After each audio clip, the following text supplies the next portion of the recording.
Not because I suffer fast, not because I pray and fast. No be your show, no be just. I'm watching. Daily Osinachi, I'm no qua Osinachi. One lemon Osinachi, I'm watching. Daily Osinachi, Mama Osinachi.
Not because I suffer fast, not because I pray and fast.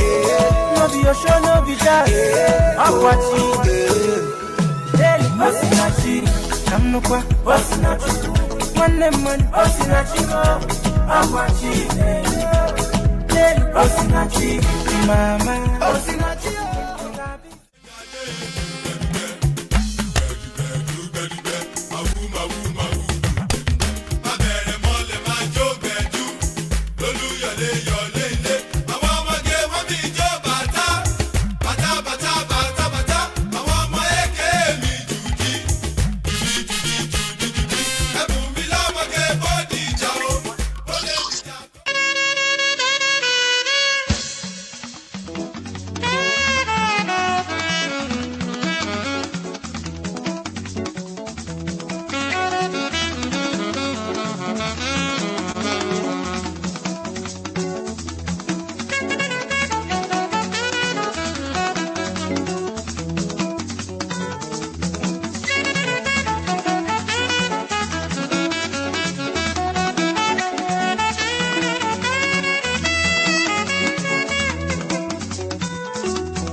Ani wọ́n kéré o, wọ́n kéré o, wọ́n kéré sí nọ́mbà wa.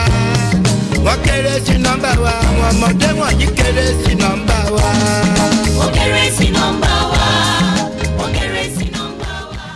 Not because I suffer fast, not because I pray and fast. No be your show, no be jazz. I'm watching. Daily, Osinachi, Namnukwa, Osinachi. One lemon, Osinachi, I'm watching. Daily, Osinachi, Mama, Osinachi.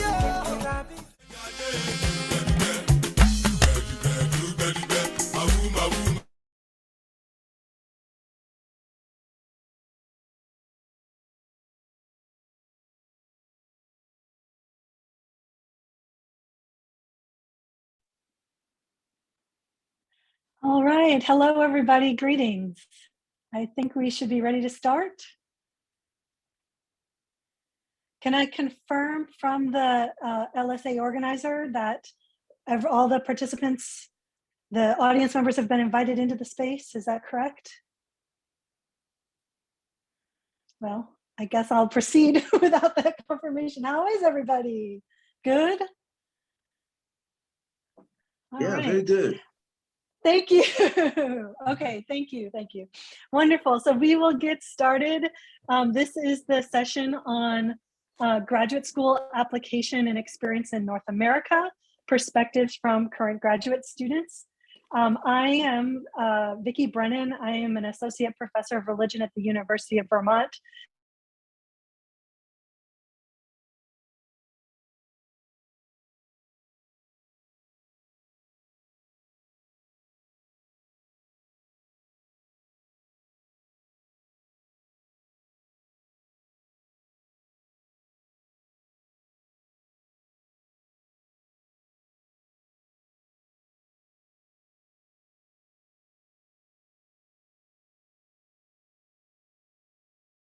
This topic for those assembled today.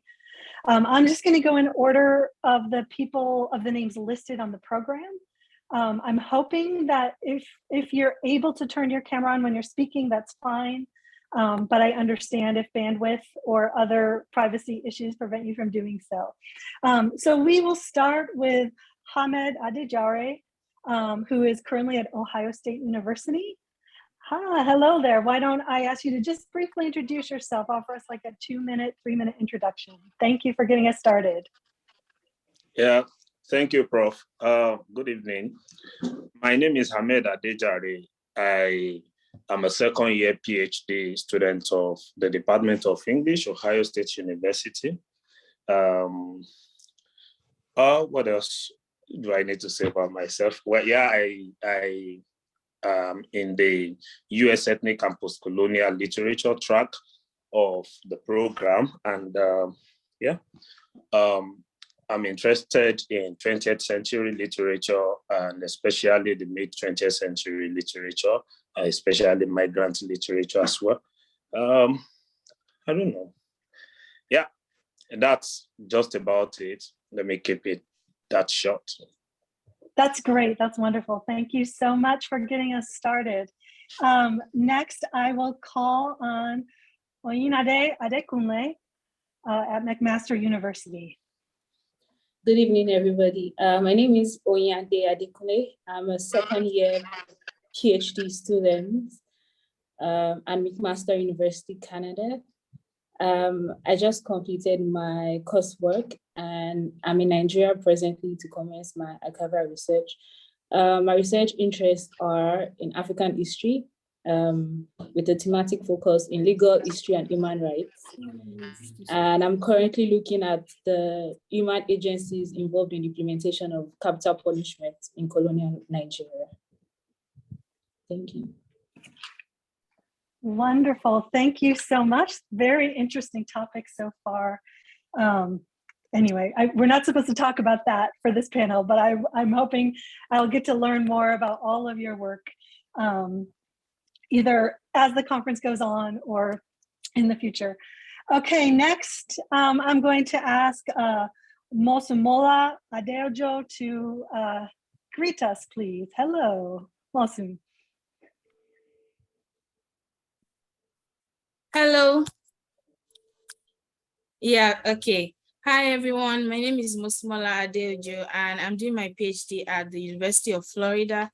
I'm in the English department, and my dissertation is on anti-imperialist movements in religious and political spaces in Nigeria. Thank you. Thank you so much. Next up, we have Olanrewaju Lasisi, who is at the College of William and Mary. Thank you. Go ahead and introduce yourself. Lasisi, and I'm a sixth-year PhD candidate at the College of William and Mary in the anthropology department.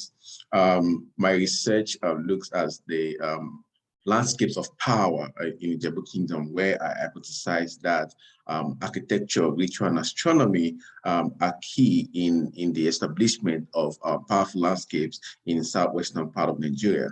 I'm really excited about this session today because I've had a lot of friends and mentees whom I have mentored towards getting admission into the United States of America, over 20 of them. So I'm really excited to hear more from fellow panelists and share my ideas also. That's great. That's really, that is really what the LSA is so wonderful at doing, is the sort of mentorship and professional and scholarly development of all its members. So thank you to all of you for being so willing to do that. So we have one last panelist who I'll ask to introduce himself, and then we're going to open it up. I'm hoping there'll be questions from the audience. So as our last panelist, Prince Vincent Anene, is introducing himself, I will encourage you to write your questions up or put your hand up.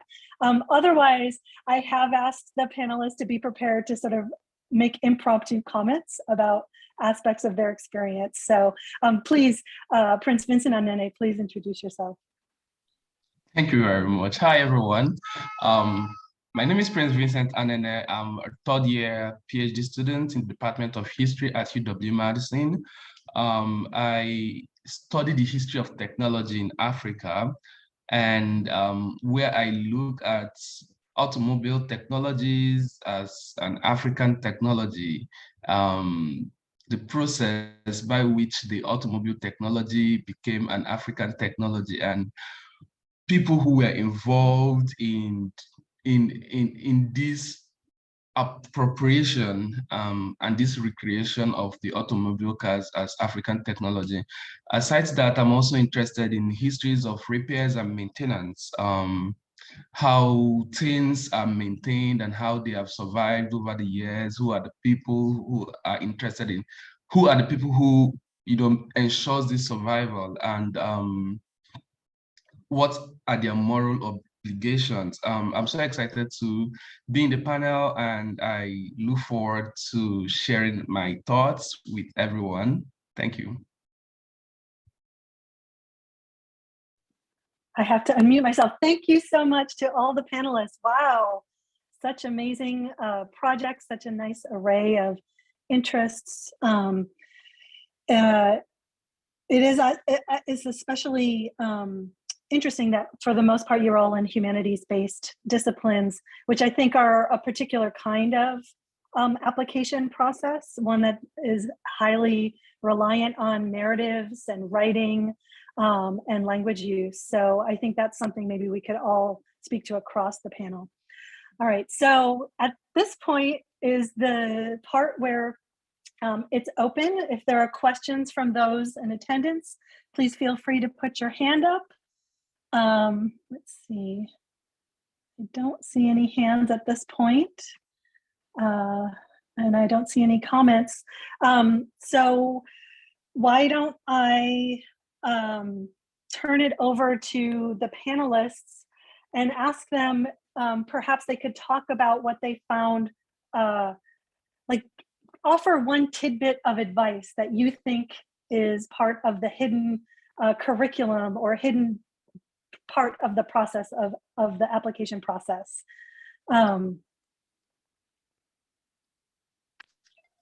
Okay. Hamed is having some technical problems. Can everybody else hear me fine? Okay, so it might be on your end, Hamed. Can you hear me? All right. Well, we'll proceed. So how about a tidbit, a bit of advice, something that offers insight into the application process that isn't maybe conventionally known. Does anyone want to get us started on the panel? Or should I call, maybe I'll just call La Sisi? Yeah, absolutely. So the first thing I would like to let people know is that it's okay if you don't have money in your bank accounts. And that's because that's one thing that is holding a lot of people down. Oh, shit. Uh-oh. Okay. Yeah, so because there are a lot of people who have passion for research, who want to study abroad, but they always think, oh, I have less than $20 like in my bank account. And truly, that's enough to say I can't make it. But the truth is that I have seen over 15% in my life who they had like less than 10,000 naira in their bank account. I'm talking about less than $20 in their bank account. Yet they got a fully funded admission, PhD program into the United States of America. How did they do it? It's because your passion is your currency, not what you have in your bank account. So whoever is listening to us right now, I'm very sure many of the panelists probably have the same experience. For me, it's just like that. All you have to do is to know what you want. Number one, ask yourself the question, why do I want to go to the United States of America? And as Nigerian myself, I know there are two reasons. One is that you want to run away from what I call the Nigerian chaos. There's so much trouble and problems that you feel you're looking for greener pasture. Of course, I understand that.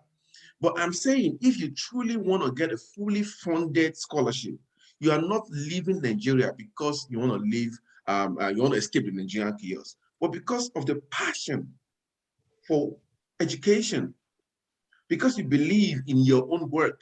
So that is going to take you places. That's the currency you're looking for.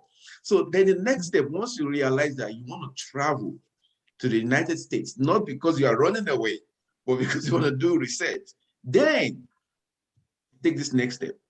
Look for universities in the US that offer your course, your biochemistry, microbiology, English literature.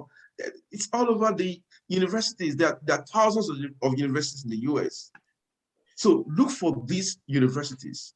Now, once you find the schools that are offering that course you're interested in, the next thing is look for faculty members in that department that are doing something similar to yours. Now, when I say something similar, it's not like it has to be like your research entirely. No, it could be somebody working in Africa because you're interested in Africa. It could be someone working in Asia because you're interested in Asia. And that's in terms of geography. Now, this is independent on methods or theoretical frameworks.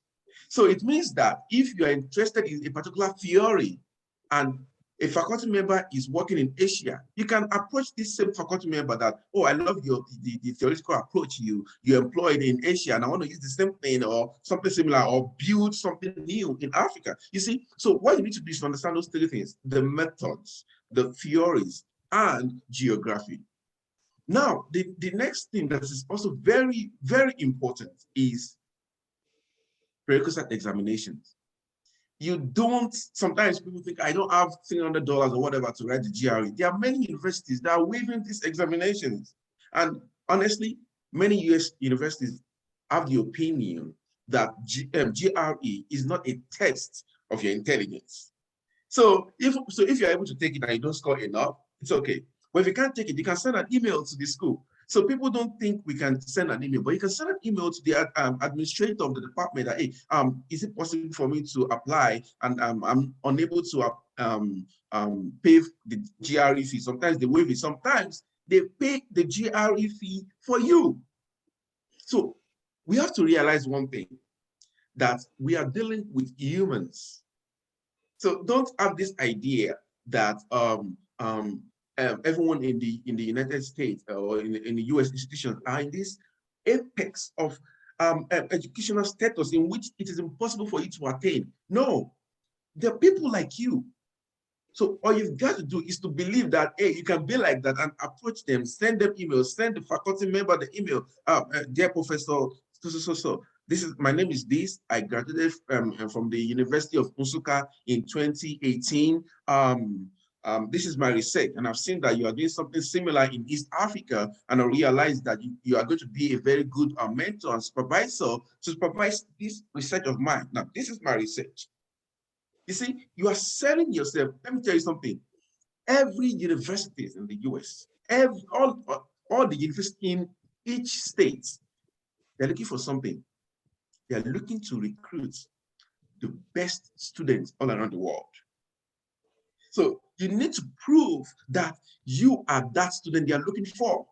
So that goes back to my first point, and I will let other panelists talk after now. But that goes back to my first point on you having passion for what you're doing. So once you have passion, it comes with a potential that no institution can say no to. You can get admission into 10 universities, and you're going to choose. All you need is that passion for research. Thank you. Thank you so much. That was a really great kickoff to the framing of this conversation. That's wonderful. We do have a couple questions in the Q&A, so I'm going to see if we can answer them, and then we can come back to more impromptu comments as the conversation goes on. So there is a question about how do you find out about schools that offer scholarships to international students? And I'm actually curious to hear a bit more about this too, because people in Nigeria, students ask me this all the time. And it used to be that I would recommend that they go to the US embassy on Broad Street in Lagos and do research there. But I'm imagining that it's changed a lot since then. So Oyin, it looks like your hand is up. You'd like to respond to that question. So please go ahead. Okay, so I think I'll just share my personal experience, basically. I think that's the best way to answer this question. Okay, so one thing, I don't know if I'm wrong, I think majority of PhD programs or research-based masters offer scholarships to international students in the US and in Canada, most of them. So it all boils down to the willingness to put in the work. And don't just sit back and wait for someone to just bring the information to you and serve you the finished product. You should be willing to put in the work if indeed you want the scholarship. So what I did was just a simple Google search of universities in United States that offer PhD in history. As simple as that. So what I had was like a long list of universities. So what I did was I dedicated like few hours a day to just go through this list. If I could go through 10 in one day, go to the next 10 the next day. So what I do is I go to these schools, to Department of History, and then check for at least one prospective supervisor who is in my field. So at the end of the day, I might check probably 50 schools and have probably just 10 prospective supervisors in my field. And then I decide and then draft like an email that I would send to this prospective supervisors, trying to initiate contact, like what Lasisi said, like telling them you would like them to supervise you because this is your, we have similar research interests and you want to apply to their school and you'll be glad if they serve as your supervisor. Now you've initiated contact. And what I did in my case was I sent emails to these prospective supervisors and I attached my transcripts, my undergrad transcripts, my master's transcript, and a copy of a writing sample. So they didn't have to get back to me and say, oh, can you send me your transcript? So what I did was I sent them an email telling them what I wanted and also sent them like proof of my past track record, academic track record. So they could easily glance through my transcript and see, oh, these are the courses she has taken. It is also in my field. And based on the quality of academic prowess, yes, I would like to supervise that. So that was what I did. So I think it just boils down to a simple Google search of like general search of like schools that are available in your own field. And then you streamline it based on your research interest and they contact these prospective supervisors. Of course, they would not all reply you or you not get favorable response, but at least few of them will give you affirmative responses, and then you can now go ahead and apply. And like I said, for international students, once these lecturers or prospective supervisors reply your emails, they will let you know that, oh, yes, I would be willing to supervise you if you come in. It is fully funded because it's a PhD program, or if you're coming in for a research-based master's, it is also fully funded. So it is just about putting in the work. Yes, it can take time, data, and all that, but at the end of the day, you would not even remember the whole stress you went through to getting this admission once you're in the US or in Canada. So yes. Wow, thank you so much for that insight. Google is our friend for most things. Prince Vincent Anene, did you want to offer an answer to that question? You started to talk, but I called on Oyin first. Go, if you have some other additional insights, that would be great. Okay, I think my thoughts aligns with Oyinode's thought. I mean, it's just the same thing. That's how I went about it. Every night before I sleep, I go through Google. I typed what I did was I typed list of universities in the US, and a lot of lists came up. I kept on looking, going through the department, through the page, and then when everything was done, I think the only thing that is slightly different from Oyinde's own is that I didn't send transcripts. So, I mean, even if you don't have access to your transcripts at that point in time, you can still write the professor that, hi, Professor this, I am this person, and this is my interest. I'm hoping to work under you. And then you wait for response. Sometimes they would respond, sometimes they won't respond. And some other times they may refer you to another professor. They may, oh, what if you check this other program, or if you check this other program, or if you check this. So, I mean, these are all possibilities and things that you can do while looking for school. I mean, most times it's very tiring, it's stressful, it takes a lot of work. I mean, if you're not committed to what you want to do, and that boils down to what Olarwaju said, you have to be passionate about what you want to do. If you're not passionate and determined, then you may give up along the line. Yeah. That's great. That's really very helpful. So there is a follow-up question to this that I'm going to ask the panelists to respond to, and then there's a different question. And this is a follow-up question about funding. Is this person has contacted faculty, introduced themselves, and been told that there's no funding available and that they need to bring their own funding. And so are there suggestions for how they should proceed other than find another contact, reach out to someplace else? There's no funding at this place. Mosun, did you want to jump in on that one? Yeah. So with regards to that, I think if you cast your net really wide, you'll be able to get, different schools, and then you won't have to just, put all your eggs in one basket. So basically, if you find, a roadblock with one school, you're not getting responses, keep tabs with, the other schools that you're also looking at, which is something that I think is very important to mention, that when you want to go into this process, do not focus on just one school. You've heard, the other panelists talk about how they Googled, the list of schools in the US. Some Googled, the list of schools where they can do graduate study in history and so on and so forth. I did something similar as well, right? I Googled best schools to do graduate study in English. And from there, I saw the schools and then I started doing my research. So if you start doing your research and you see that, these, professors that I've been reaching out to have constantly said there's no funding, then maybe you need to look at other schools, right? And also, there's another thing that I think is very important to mention, which is that when you're doing your search as a prospective graduate student, the graduate school website should be bookmarked on your computer or your phone, right?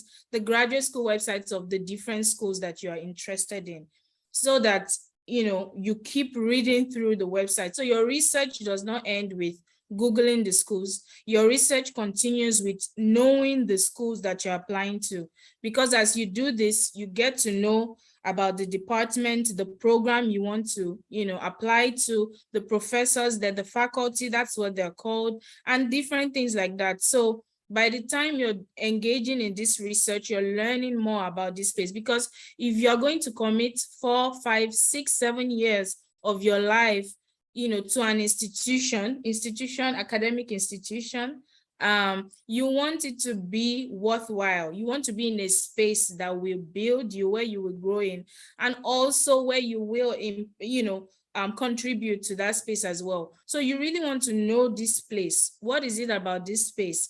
How, what can I learn in this place? For me, one selling point, right, that really influenced my decision to choose UF was the Center for African Studies, right? I just loved the idea that there was an established Center for African Studies over there. And so I decided that, okay, I'm going to apply here. And in fact, I didn't reach out to professors and what have you. I just saw, I really like this school. I did my research on the school, and also saw that, okay, these are the requirements of, for my application, and then I went ahead with it. So, it's really important to know where you're going to, and to also know the professors. And in this process of knowing, you get to see that, okay, am I really a good fit for this space? You may see a school that's fantastic, but then there's partial funding. And since that's not what you want, you would go on, you would have to do what? You would have to, find schools that would give you full funding, for your, for the program. So I think that's very important, that, no, and, in that process of research, first, as Olarewaju Lasisi mentioned earlier, that you really need to know yourself, that, okay, what exactly is it that I want to do, right? And it's something that I put here, that, when you ask yourself the question, what are my research and career interests? That's the meta narrative. Once you are able to solve that, riddle, right, then other things will fit in. So when you know who you are, what you want to do you want to be a professor? Do you want to work in the industry? Do you want to be a tech bro or a tech sis in the US, right? So it just depends. So if you're somebody who wants to go into the tech industry, you may start with a master's, and as you're doing your master's, you start learning about internships, attending different programs on campus, job fairs, job talks, and what have you. And then, you may end up not doing a PhD, you may end up going into the industry and flourishing. So it just depends. And while, if you're somebody who wants to be a professor, then you would toe that path. You basically, once you have that thing figured out, that, oh, this is what I want to do, other things will now revolve around that, goal that you have. So, yeah, so when it comes to funding, please go to where you get full funding. It's really important, because it's not easy to, do different jobs, outside your academic work. So it's better to have full funding, and then your funding may be a teaching assistantship or a research assistantship or a fellowship. So it just depends on what you get. But I advise that you look at schools that will give you full funding. Okay, to add to what she has said, I also think it's important, when you get some responses like that, I would advise people to also go to the university's student scholarship hub or student job hub. Now, most times you may find something like a project assistant or research assistant or teaching assistant from other departments in the university. So you can actually get funding. So, you just have to, be open-minded, don't give up immediately, just search, look around, and find out if you're going to see anything anywhere on campus. Then, yeah, but the most important thing is also to apply to as many schools as possible. And then we also understand the limitations of applying to multiple schools, right?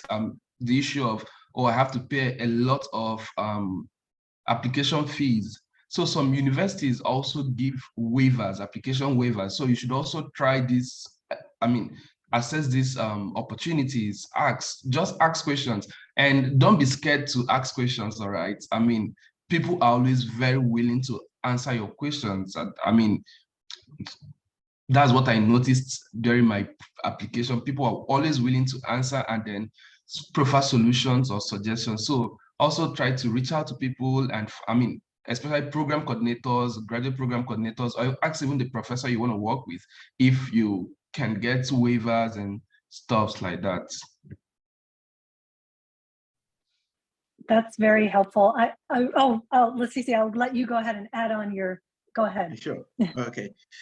So in addition to what the other panelists already said, I think it's important that you try to generate a list of schools in the US offering the course you're interested in. And in addition to this, I think Omosumola really emphasized on this, and I'll put it in a different way.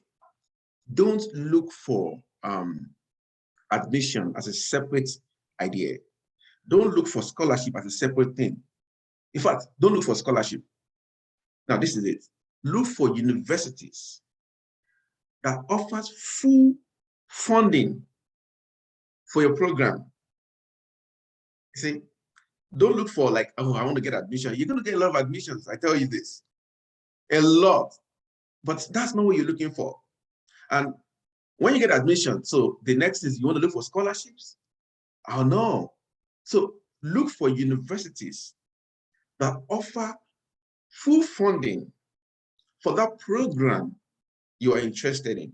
So if you're interested in history, so if you see a list of universities, like 20 universities offering history in the US, out of these 20 of them, maybe 7 is giving full funding for PhD candidates or PhD students. So therefore, you don't need to apply to the rest.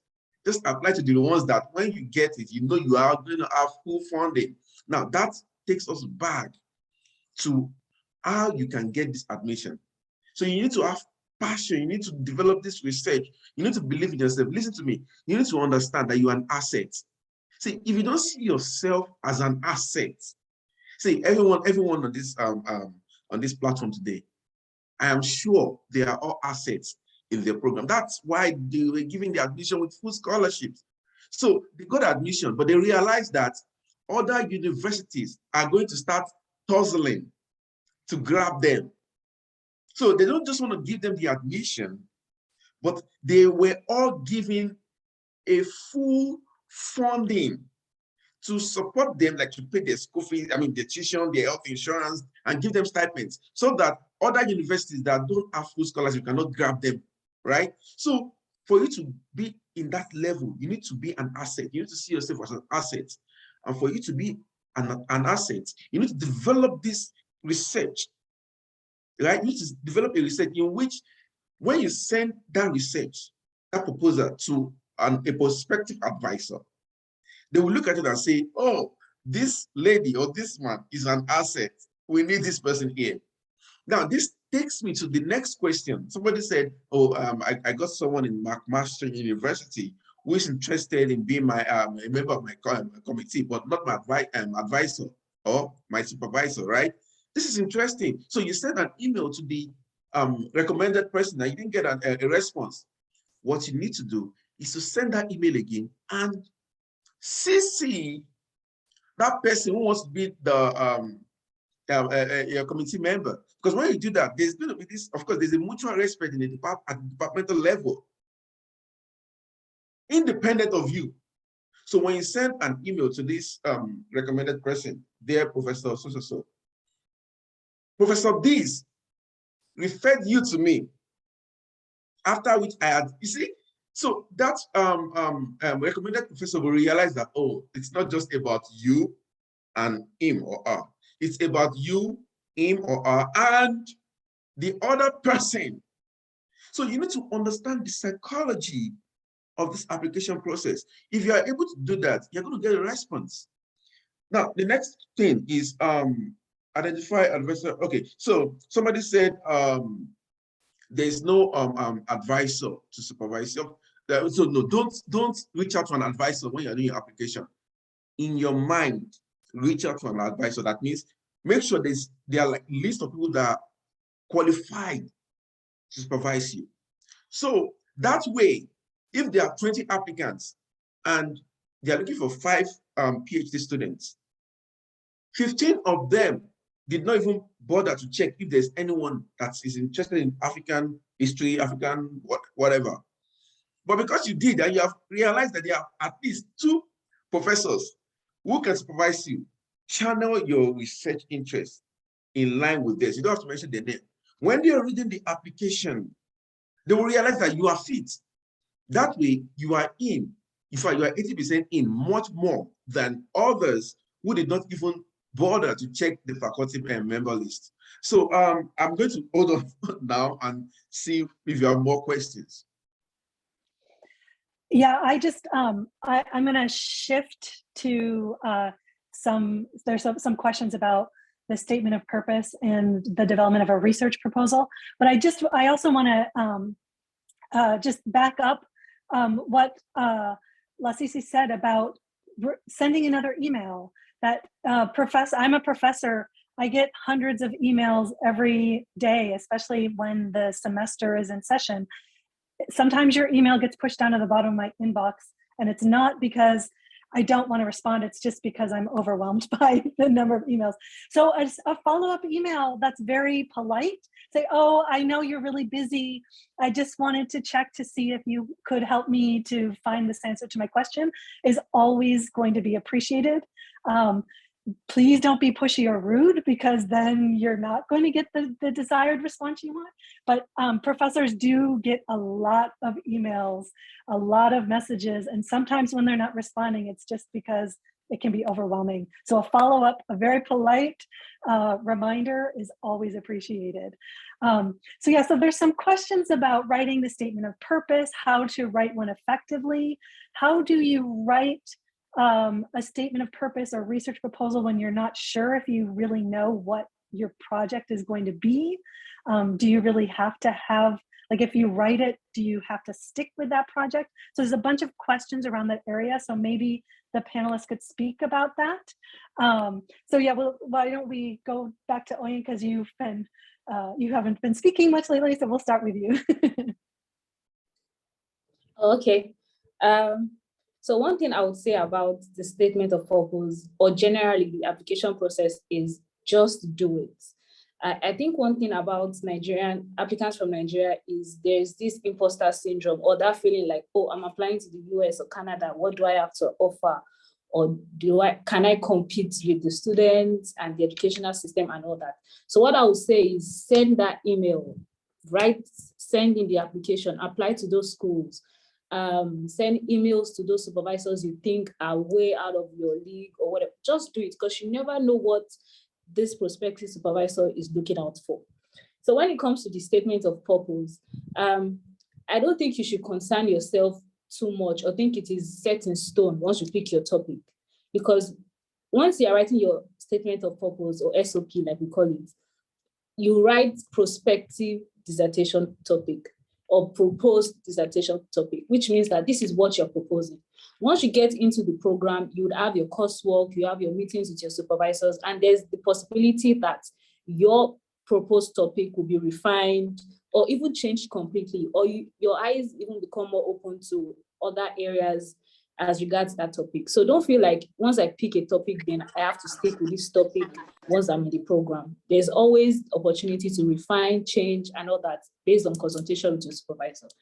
2 is, I think it is very important to network and have really, really good mentors. Because once you write this statement of purpose, you need people who are current graduate students or even professors to help you proofread. Because there are some things that you are not looking at, or you might not see because you've written that SOP over and over again. And never submit your first draft. That's what I tell people, never submit your first draft, because the first draft is just the first draft. So you see that you're writing an SOP I wrote my first draft in probably July, and I submitted in January. So you need to know how many months it took me to go through it. I submitted to my the three professors that wrote my recommendation letters. I wanted them to go through it, put in their comments.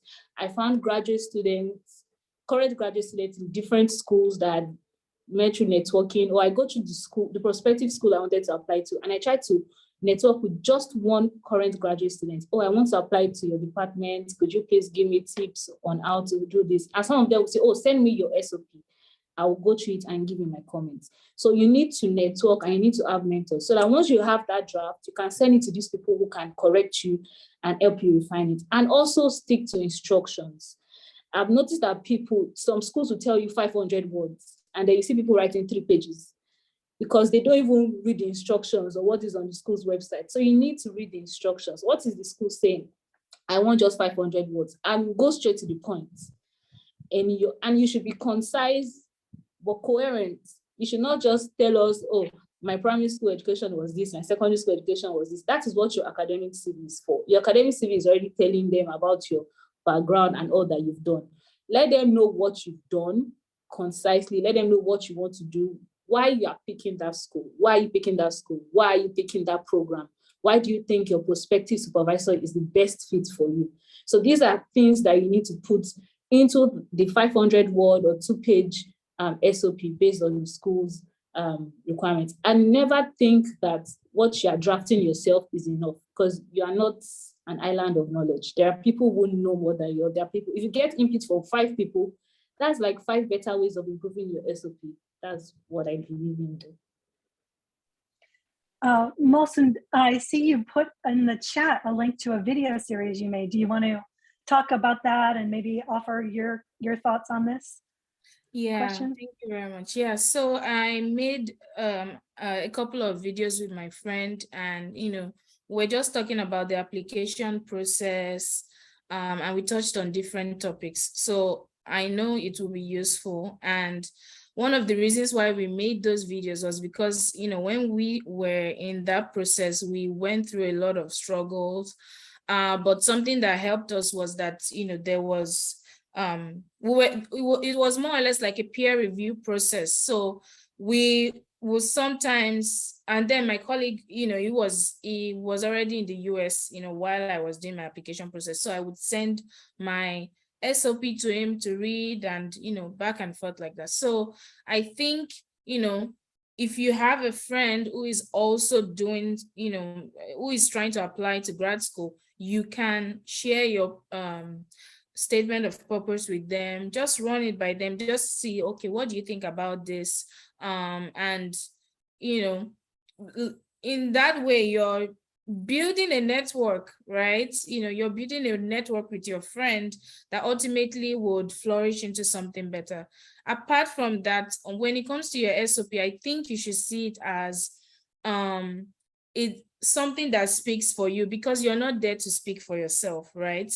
Yes, your CV is there and other things, other materials, your writing sample is there, but your SOP is like your voice, in that room, right?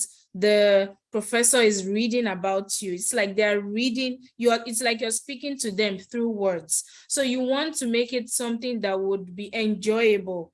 You want your SOP to have this narrative arc, right? That's talking about you, your research interests, how you fit into the university, how the program will help you, and how you hope to contribute to the program as well. So these are some things to highlight. So if you have in your SOP, you should include your educational experience and educational background, your research interests, definitely.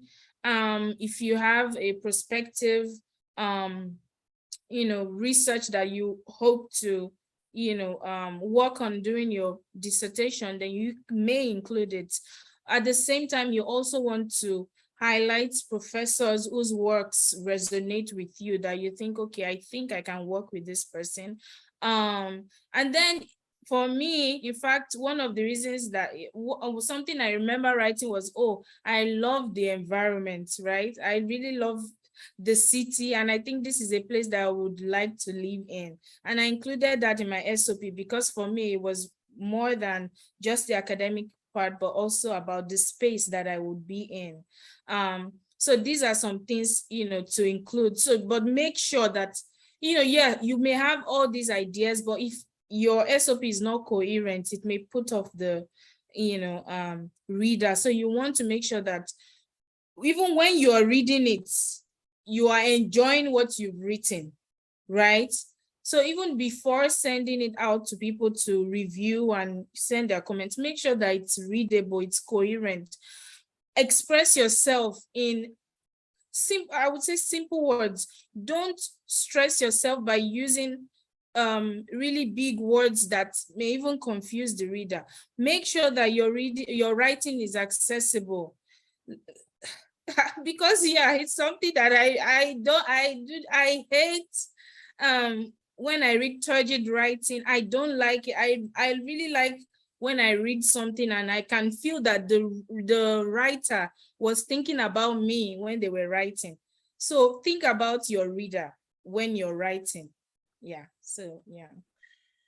I will just emphasize that remember, these admissions committees will be reading a lot of different applications.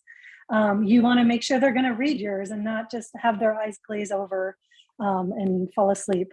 And one other, just to emphasize what Mohsen was saying, so I write a lot of grant applications, and usually my strategy for that, and I think it also applies for writing graduate school statements of purpose or research programs, is you write a narrative that positions yourself as having to do, like your whole life has built you up to the point that you have to do this research, and you are the one that has to do it, and it has to be in the place that you're proposing to do it.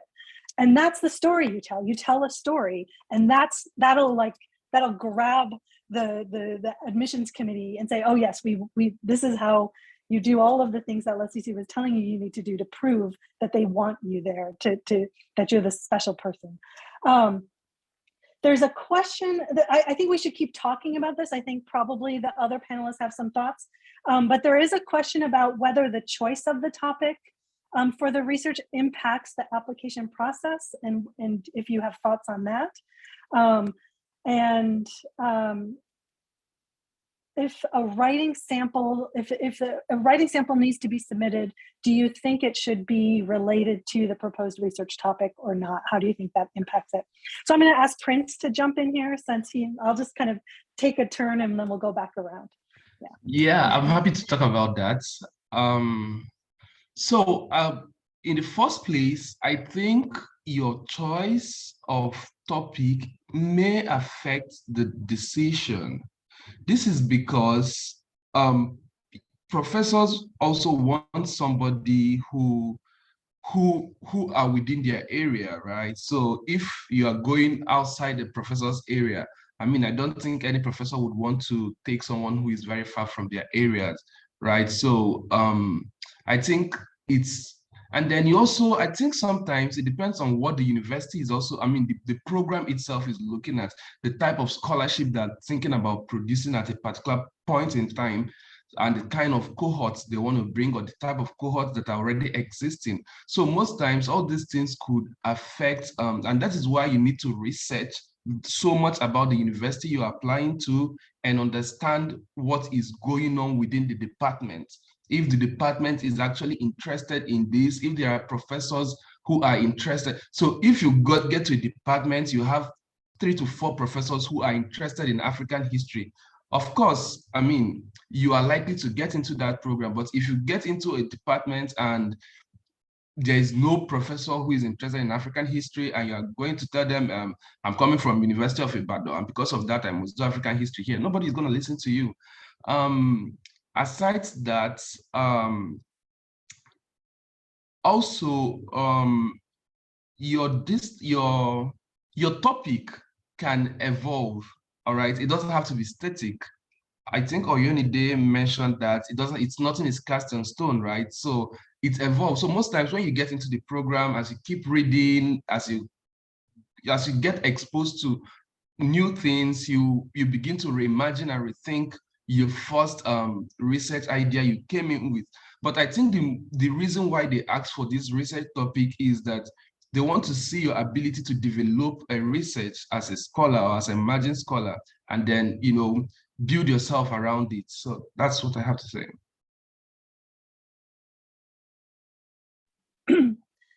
And LSA, I don't think you've spoken about the statement of purpose yet. Do you have any thoughts you'd want to add? Yeah, of course. So about the writing sample, I think, yeah, so if you have something that is related to what you intend to do, that is also closely linked to your prospective advisor, then it's okay to submit that. But if you don't have something related to what you want to do, but it's maybe in the same discipline, maybe you're interested in, so I'm an archaeologist, let me use an example. So I'm interested in maybe historical archaeology, that's the archaeology of maybe the last, let's say 2,000 years. And I've written a paper as an undergrad on prehistoric archaeology about 4,000 years ago. It's okay to submit that. So what I want to see is your creativity, right? Even as a professor of African archaeology, you can decide to write something on prehistoric archaeology.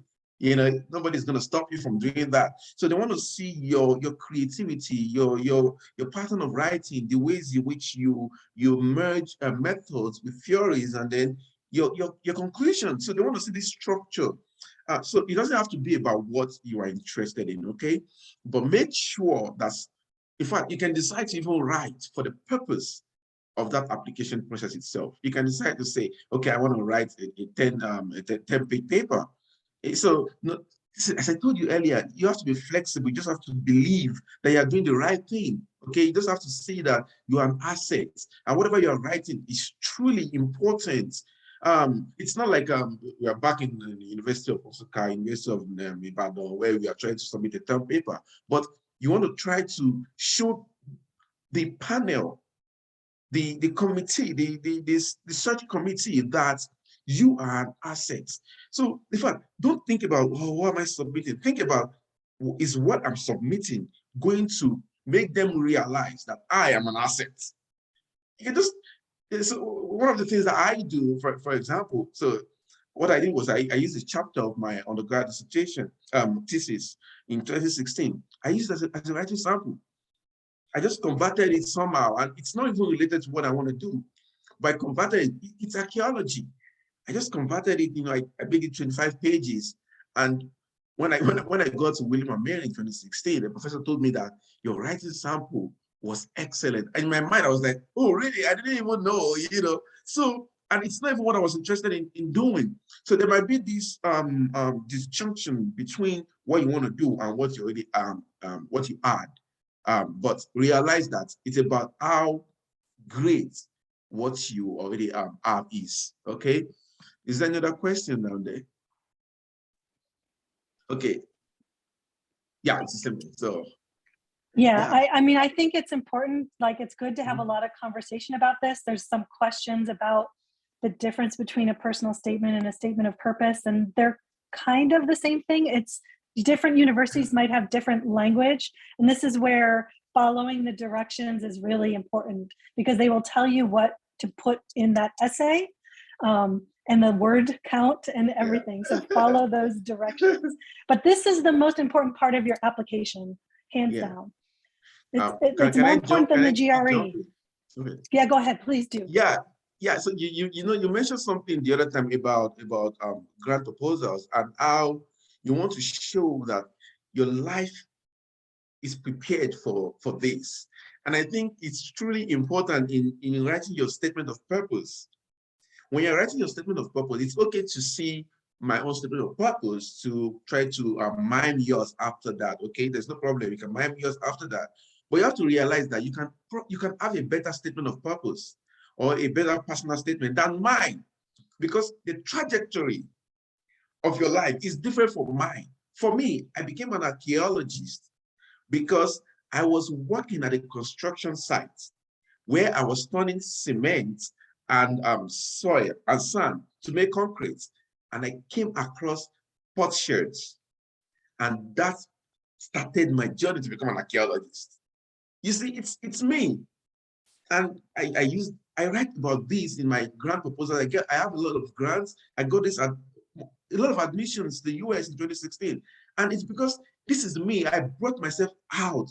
And when you're reading my statement of purpose, you will see someone who is too determined to be an archaeologist. So if you have my statement of purpose, the only thing you're going to get from my statement of purpose is structure, introduction, body, and conclusion. But you're not going to get that passion. So you need to find yourself. You need to realize, as Professor Brendan said, my life has prepared me for this. For me, my life has prepared me to be an archaeologist. So as your life prepared you to be who you are applying to be, you see that? So you need to realize these different frameworks and then realize yourself at the same time. And whenever anyone is reading your application materials, they're going to realize, in fact, if you make grammatical errors, you see, all my applications, I've read it over and over again. I realize, like, I made a mistake in this place. Oh, I skipped it's a phrase, it should be a sentence. I made mistakes. I realized, oh, I shouldn't get this thing. But because there's something more than grammatical errors, and that is seeing someone that they have not seen, realizing that this person is an asset. So you need to do that in your statement of purpose. It's okay, remember, to use other person's statement of purpose to see the structure, but you need to realize yourself so people can realize you when they are reading your statements.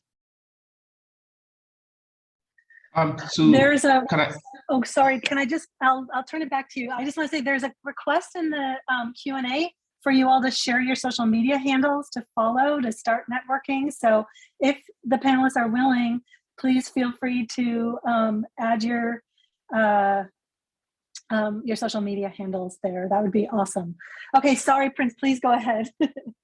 All right. So to add to that, you would, and this would also go back to making sure you know so much about the university you want to apply, because there are some components of your statement of purpose that you would also want to tell the committee that you know this university and this is why you are applying to this university. I am applying to the University of Wisconsin-Madison because of the Memorial Library, which houses over 200 million collections of archival data on Africa. So because these universities, they spend a lot of money to put most of these facilities in place, and they are not there just for decoration or monument. They are there so that students make use of it.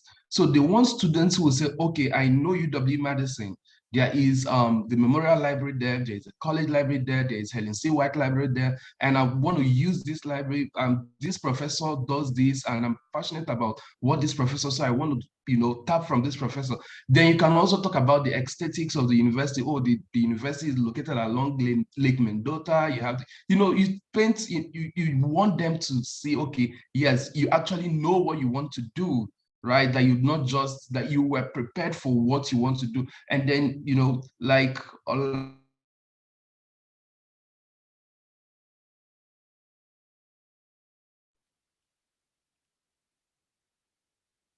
I think Prince, you're frozen. Is he frozen for the rest of the panelists? Oh.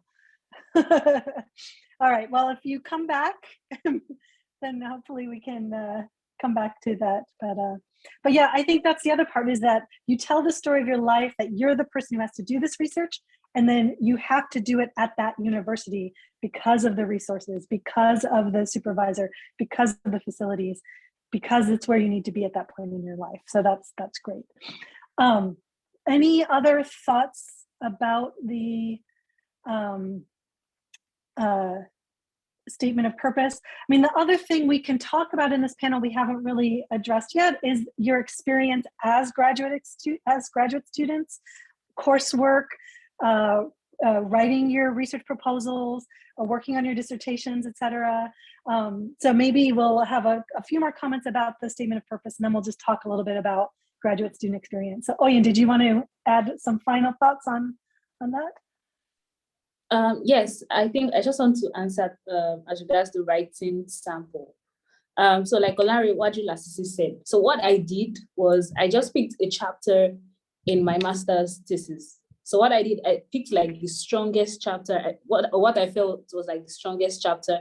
I read it, and that was when I noticed grammatical errors, even after I've been graded. So I went through it, read it, and in history, we look at historiographical analysis, framework, and all that. So what I did was make sure my references were on point. What I was saying, how I referenced, and everything was on point. I had a thesis statement. So it is basically, like it says, writing sample. It is just a sample to see how good you are in terms of writing, critical analysis, critical thinking, and all that. So don't say, oh, I only have like a BA project. I've never published any journal article, so I don't have a writing sample. A chapter from your BA or MA project is enough.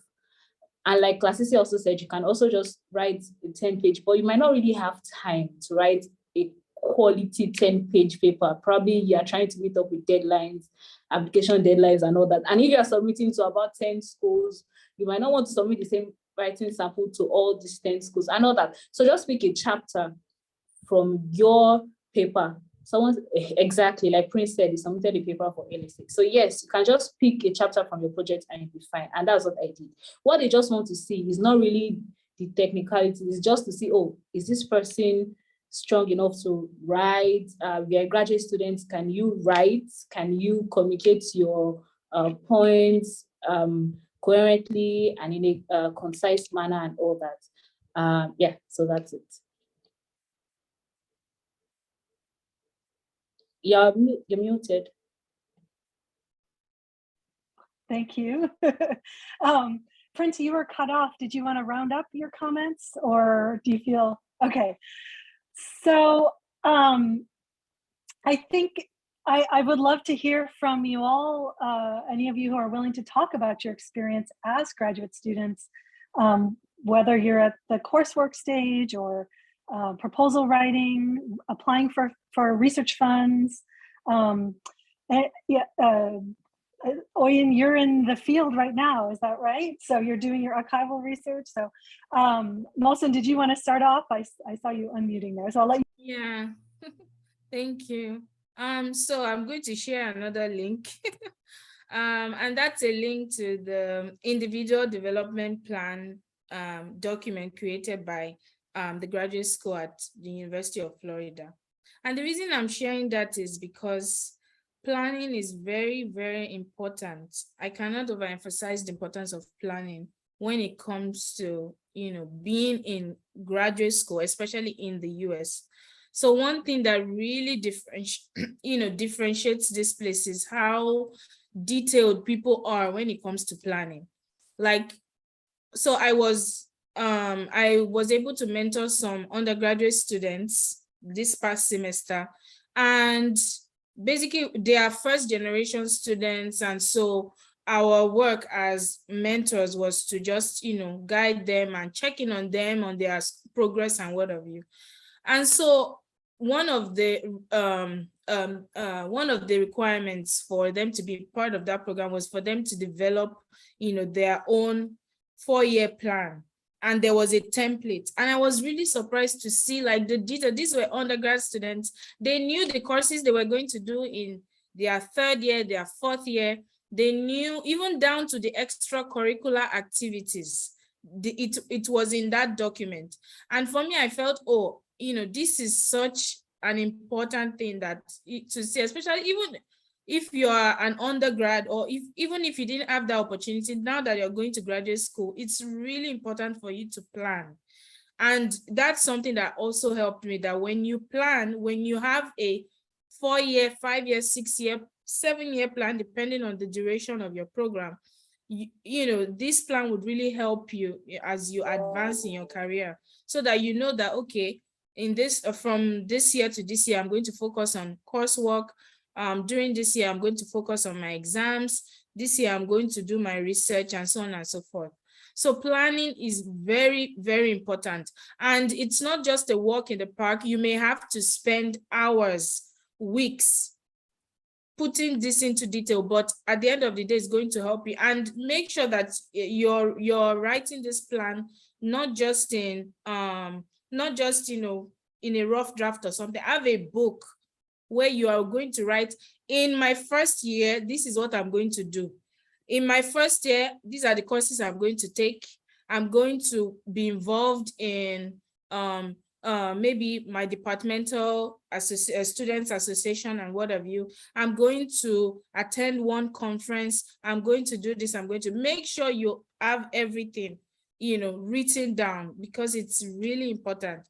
And so I'm just going to wrap up by saying, from my own experience, because I had and excuse me with the notifications. So because I had a plan, right? I literally wrote, okay, this is what I'm going to do throughout my, the duration of my program. Those things have really helped me, so that in my first year, while I was doing my coursework, even though I'm a very reserved person, but I tried as much as possible to get in touch with first the Center for African Studies that lured me to this school. And then from there, I started developing and getting to know people there. And from building networks, I started learning more about the center, and also how my work fits into the center, conference opportunities, scholarship opportunities, travel awards, and so on and so forth. So that when you have, this detailed plan, it will help you in it will help you to decide where to go to, the people to get in touch with, people to network with as well, so that you're not just, interacting with people out of the blues without having a concrete reason for doing that, so that your relationships are also meaningful, which is another thing. There's something you would have heard, oh, network. But for me personally, I feel like it's really important to build relationships with people, and let it be a gradual process, so that when you are building a relationship with someone, it's not just because of what you want to gain from them, but because you are building, like, let me say, build relationships for relationship's sake. And eventually you would find yourself, you may find them sending resources to you, or sharing contacts with you. But like, just build relationships for relationship's sake. Sometimes, that's for example, I don't know if Professor Brennan is fine with it, but like, I met her, the first time I met her was at I think the first LSA, and I was just sharing my dissertation, my research interest then. And then it wasn't even what I wanted to do in my dissertation, but it was just a conversation we had. And, years later, she was able to connect me with somebody that I've now written something for them, right? And now what I spoke to her about is what I'm now doing in my dissertation, which is, and I'm so happy I'm doing it. So like, I would just say, just connect with people on a more personal level. You don't have to connect with so many people, which is another, I'm sorry, I'm taking time, which is another thing about this place. There will be so many people, but make sure you are deliberate with the relationships you build, so that it won't affect you, negatively, if the person is not reciprocating, that connection. Because that's something, I hope somebody will talk about mental health, as we move on. But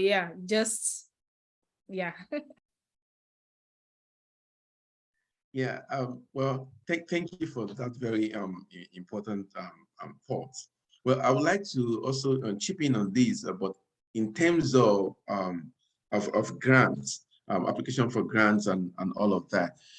I think so. I'm going to use my personal experience to talk about this. So in my first year in 2016, I had a plan that by the time I will be completing my dissertation in the next 6-7 years, I want to receive the most prestigious grants and awards that any PhD student in the world is qualified to receive. And I knew that they are very competitive. ACLS is about 4.5% chance of success. When a grant is about 8% chance. You see, all of these awards, nobody knows. Harvard University is about 1%. So I knew that they are very prestigious. But for me to get those awards, I needed to start in my first year. So I started writing my application that I will submit in the 5th year. I started writing it in my first year. So you need to understand there's some work I had to put into these things. And I realized, so I go to the website and see that, oh, this person who got the award this year, look at this person's research. Oh my God, it's outstanding. So I needed to start thinking that I must do an outstanding research. You're not going to get it by, like, nobody's going to give it to you on a platter of gold. Like, hey, take, I'm dashing you. Nobody's going to dash you great awards. No, you need to be positioned to receive those awards. And in order for you to be positioned to receive the most prestigious awards as a PhD student, you must start in your first and second year. So in my first year, I was applying for $300 award, $200. I don't care. I just want to apply for them because just to prepare my mind and to set my mental framework that, hey, you can get something. So I started applying for them. $200, I was, I'm going to be so happy about it. And I realized that actually those $200 award, $300 award, they prepared you for the $20,000, $40,000, $50,000 award. Because when you apply for one grant, for example, $20,000, you need to show that you have been that you are able to manage $1,000 to do your pilot studies. You need to show that, oh, so in your CV, they're going to see that, oh, you got $300 in the first semester. You got then the next thing, you got $1,000 in the second semester. In your second year, first semester, you got $3,000. Then you got $5,000. See, it is these small awards that actually, let me tell you something. Nobody's going to give you $100,000 without getting an award in the past. So it's these small awards that pave the way for you. So if you're listening right now and you plan to get these prestigious awards in your third, fourth, fifth year, sixth year, you must start now. Like, I mean, right now. And don't be ashamed if you got a $100 award. It's okay. It's going to fill a line in your CV. And when you apply for MSF or NEH, they're going to see that, oh, you have this track record. And you didn't just have that record within 2 days. And you also have to understand something. Now, rejection is part of the success story. No. Say, if you are declined of like a particular award, you know what I do? So I was declined when I grant once. And in my department, in my university, no one ever got it when I grant. I was the first to get it. But I applied first. In fact, when I wanted to apply, people said, hey, nobody ever got it in this university. I'm like, no, I'm going to get it. So when I applied the first time, people say, oh, we told you. And I'm like, so I sent a response every time I get a rejection email. And I know I wanted it. And I've been preparing for it for the past 3 years. I sent a response. Thank you. I will apply again next year. Can I get some feedback? It's simple. It doesn't matter if you were rejected. And next time they see me again, in fact, there was this award called Washington Explorer. I applied for that award 4 times and I got it. So you have to realize that you can accomplish anything. All you need to do is to keep on trying and believe that you can get it. But don't decide that today you want to apply for something that is going to end tomorrow. Because you know what? People are going to get it. I've been preparing for the past 3 years. So you need to be on top of your game as a PhD student, that if in the next 4 years you are targeting an award, start preparing from now. So that's what I'm going to say. Prepare earlier than the rest of the applicants. Great. I do hope, I think that was great advice. I also think Mosin's comment about mental health is important. So we'll keep that swirling in the background if no one speaks directly on it. But graduate school can be tough, and finding ways to cope is really important. Oyin, did you want to, Oyin, I'll ask you to try to limit it to about 5 minutes, and so that we have time for Prince, and then we'll have any last thoughts, if that's okay. So please, Oyin, go ahead. I think I'll just match what Mosumola and Olarewaju have said. So like Olarewaju said, just keep trying, never give up, right from the application point. I know some people will say, oh, I applied to 8 schools and I got 8 no's or 8 rejections. Apply again, never give up, and never feel like you are not good enough. I think some people, just that fear of not being good enough, they don't bother to apply. Meanwhile, there are certain schools or supervisors that are waiting for you as their perfect candidate, but you never know if you do apply. Like, personal experience, I was not going to apply to McMaster University because I felt my supervisor was way out of my league. And I just applied and I didn't put my mind to it. So when I got the acceptance letter, I was like, okay, wow. And that was the only school I applied to in Canada. I applied to just one school in Canada and I got into that one school. So if I never applied, I would not be where I am today. I applied to US and I got into US, which brings me to my second point. When you get offers from school, from different schools, which I'm sure most of you would get if you eventually apply, this is the point where you need to consider your prospective supervisors, because it is like an academic marriage for 4, 5, 6 years. So you don't want to be stuck with the wrong partner, in quotes. I can boldly say that I have like the best supervisor in the world, even if he doesn't know it, because Mosamola spoke about mental health. When you get into the program, it's a whole different ball game from application. I know how many times I dropped out in my mind, dropped out of PhD program, said, I'm not doing this again, I'm done. And that was just in less than 2 years, because you always have to be on your A game. If you're on full funding, you cannot have like a B grade if you want to retain your funding. And all those things, you have to merge working as a research assistant, as a TA. And if you're in a country where it's just you, probably your family or friends are back in Nigeria, it's a whole different ball game. Mental health, I never knew the importance of mental health. When I got to Canada, people would talk about mental health. I'm like, what are you guys talking about? I'm a Nigerian, we don't talk about that. When I spent a few months in the program, I understood the importance of mental health. So you need to build your team. You cannot say, oh, I'm a graduate student, so I have to do this. You have fellow Nigerians, you have other graduate students who have gone through or who are going through what you are experiencing. So you need to build that community of other graduate students who can tell you that, oh, you don't need to feel bad about this, you don't need to cry about this, you've gotten a no in this regard, build yourself up and try again. All I will say is never give up, never give up. Just keep trying and picking yourself up, because you will eventually get there. What I say to myself is, I'm not the first PhD student, I will not be the last. So people have done it, and I would also do it and scale through. So it's just an advice that don't give up, just try it. And that email you're thinking, I don't want to send to this person, oh, I don't think this person will accept you, or this person will say no. If you have to close your eyes and press send, do it. You never know if that supervisor is waiting for you as the perfect candidate.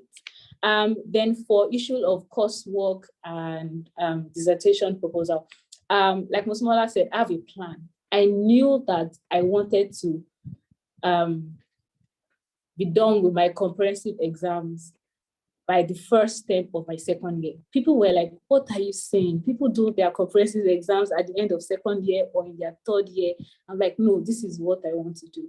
And yes, I lost weight in the process, because it was like merging my I literally just finished my coursework, then writing my proposal, doing my comprehensive exams, all in one term.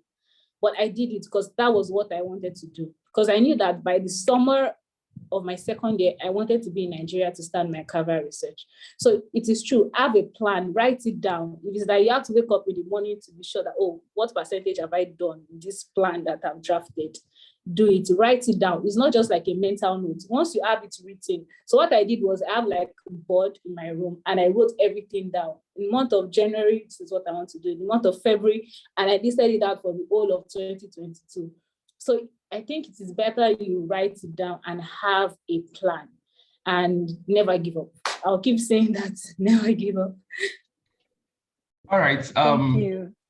Yes, go ahead. Yeah, let me add a few things. One is that if you apply to a couple of schools and you're not able to get in, it doesn't mean, or it doesn't always mean that your application was not good.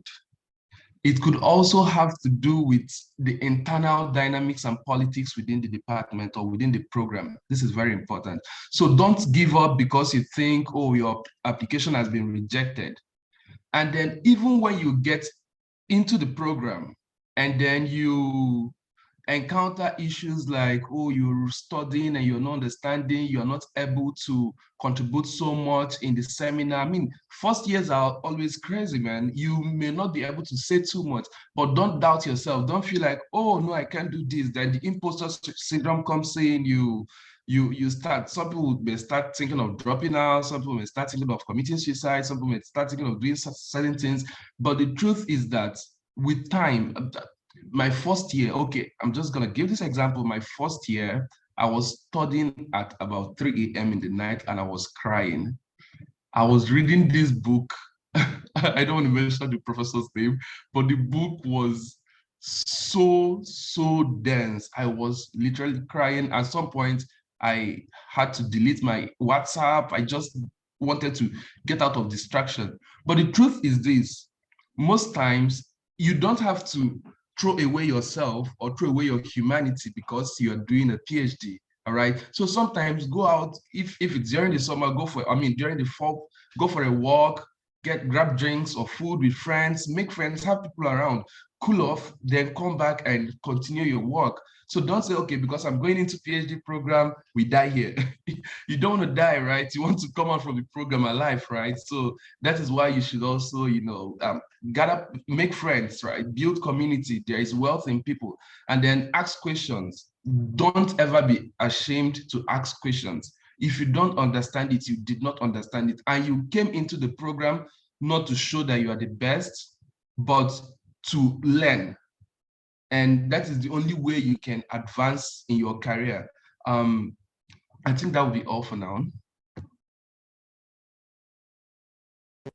So we have about 9 minutes left. If there's any further questions. Oh, look, like somebody cleaned up the Q&A. Thank you for whoever did that. If there's any other questions, if there's any final remarks, we could do a speed round. If folks could keep the remarks to maybe a minute or two of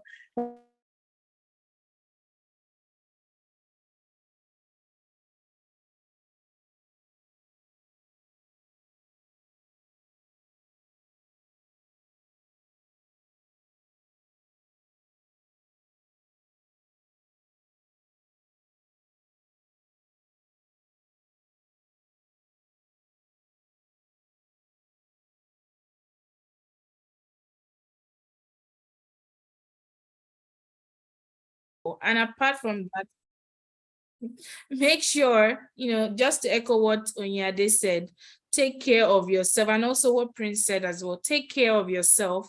When you feel like you are, when you feel like, oh, you're going to burn out or something, just take a break. It's really important. And another thing, when you're in the class space, remember that you know what you've read, be prepared for the class, and never be intimidated by anybody, because some people know how to express themselves differently, but just know what you're bringing to that place. And never ever forget, this is something that we're told during orientation. You are here because you deserve to be here. You are not there because, of any other, you are there because you are qualified. Some people will make it seem as if you don't deserve to be there. Never listen to them. You're qualified to be there, and your only competition is who you were yesterday. So I'm just going to end on that note. Yes, so very, very quickly, I've had a lot of people who sent me an email that, oh, I want to apply, and I'm going to give them like, oh, see, this is what you got to do this, do this, do this, do that. And it's like a long list. And the next time they didn't respond to my email anymore because they were like, this is too much, it's overwhelming. But this is the secret. And I'm going to leave you all with this quote that I used to tell people. What gives you the admission and full scholarship is not just your brilliance. It is your ability to go through the rigor of application process, to meet the deadlines, to write the statement of purpose, to request for your transcripts and get it in duly, to respond to the comments made by senior colleagues on your statement of purpose, even though there's these red lines on your statement of purpose, everything, you're like, what is this? But your ability to go through that process It's what is really going to make you a highly qualified PhD student. Yeah, thank you. Okay, quickly, two things. One is your recommendation letters. Now, this is the one that is not by your own making. You are not writing it. So please make sure you pick professors or people who can write your recommendation letter like brilliantly. I'm not going to mention one of the professors that wrote the person sent me a draft of my recommendation letter and I read it. I'm like, oh no, this is not me, because I can't even describe myself the way you described me. So get people, not people that write, she's hardworking, God-fearing, and diligent. Yours sincerely.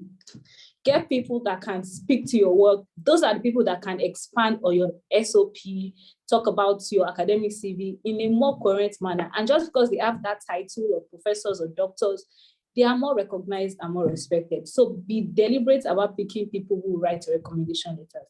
Number two, be willing to learn. Once you are willing to learn, you will go far. I know professors like students that are willing to learn. Like Lasisi just said, be willing to take corrections. If you see red lines, take it in good faith and put in the work. You'll see that you would improve on a daily basis. Put in the work in your applications, put in the work as a student, and don't be afraid. Like, even if you're afraid, do it afraid. The worst thing that you can get is a no, and no does not kill somebody. The worst thing you can get is a no. So even if you're afraid, do it afraid, and good luck, everybody. All right, finally, I know this may not sound so good to a lot of people, but I have to say it. You need to plan your finances very well in graduate school if you want to stay sane. You see, your finances, they are very important, and they are not too much. I mean, you don't get a lot of money in the end of the month. So don't have in mind that you're going to graduate school so you can start building houses in your village. You won't be able to do it immediately. So just calm down. Don't put pressure on yourself. Know that, don't start regretting, oh, did I come to this place because of this small money I get every month? Or did I come to this place because of this small money or this? Know that you are there with the stipends and everything is just for you to have an opportunity to concentrate and focus on your studies and do your research and come out of graduate school. The truth is this: when you are out of graduate school, the money will start following you with your PhD. Another thing is this: it's about the job market. The day you step into a PhD program is the day you also start thinking about the job market. All right. And it is not a must that you will end up in the academy. I think it is important that people should begin to think of how they will be able to transcribe some of the skills they've gained during PhD to languages that the employers in the industries and corporate world would understand, so that, and to be very honest, the job market is shrinking. The academic job market is shrinking with the COVID-19 and people having less funding. There is no money out there. So start thinking about other things you may want to do. You may want to go into the industry. So how did your experience as teaching assistant, TA, prepare you for going into the industry and all that? So, I mean, that is my final word. And with this, I say good luck to everybody. And don't forget to hit me up, write me an email if you want to have further conversation on this. Good luck. This was an amazing panel. Thank you all so much for your insights, your advice, your enthusiasm, your support. I am inspired by just hearing all of you talk about your own experiences. And I'm sure that those in the audience has learned from you as well. So yeah, this was wonderful. And I hope I see you at another panel at the conference coming up. Bye, everyone. Bye. Thanks for being such great panelists. Thank you. Bye.